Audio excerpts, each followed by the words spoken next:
Orang itu dari punya sepeda terus punya motor, dia mulai muncul kesombongan. Dari punya motor menjadi punya mobil, tambah lagi kesombongan. Jadi dia terancam sebenarnya oleh kelemahan jiwa.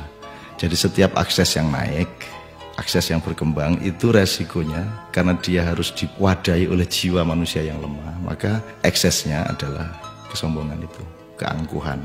Jadi singkat kata, makin kita kaya, makin terancam untuk hancur oleh kesombongan. Dan ini bukan hanya soal kaya, makin pinter juga biasanya makin sombong, Mas. Jadi ada yang namanya kesombongan feodal, itu untuk orang-orang kaya. Ada kesombongan kuasa, itu orang tuh makin berkuasa makin sombong, makin tidak tahu bagaimana berdiri sejajar dengan orang lain. Jadi kekuasaan menciptakan kesombongan, kekayaan menciptakan kesombongan. Dan saya ingin mengatakan poin yang sebenarnya bukan itu. Kepandaian juga sangat berbahaya untuk memunculkan kesombongan kita. Dalam bahasa populer kita sebut keangkuhan intelektual. Tapi yang lebih berbahaya lagi, menjadi orang soleh, orang alim itu juga bisa menimbulkan kesombongan. Jadi banyak orang-orang yang beragama dengan tekun, salah satu hasilnya adalah dia sombong atas orang lain.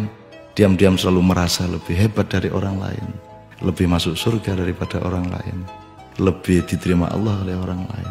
Jadi teman-teman sekalian, sesungguhnya ajaran yang paling dahsyat keindahannya adalah ajaran mengenai tawadhu, ajaran mengenai kerendahan hati. Jadi orang sholat, orang beribadah itu adalah latihan untuk mencampakkan diri, bukan untuk mengunggul dan menegakkan diri. Mencampakkan diri di hadapan Allah. Kita bersujud-sujud, tersungkur-sungkur, supaya kita siap untuk berlaku rendah hati kepada siapapun.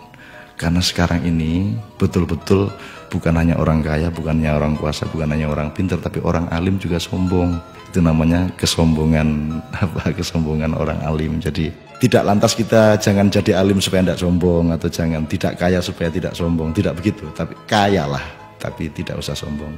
Kuasalah, tapi rendah hati. Pandailah, karena itu menjadi justru lebih arif dan menjadi alim serta solehlah, supaya engkau mampu merendahkan dirimu di bawah orang yang paling rendah pun di kampung-kampung yang kumuh tempat engkau lewat dengan kakimu. Terima kasih.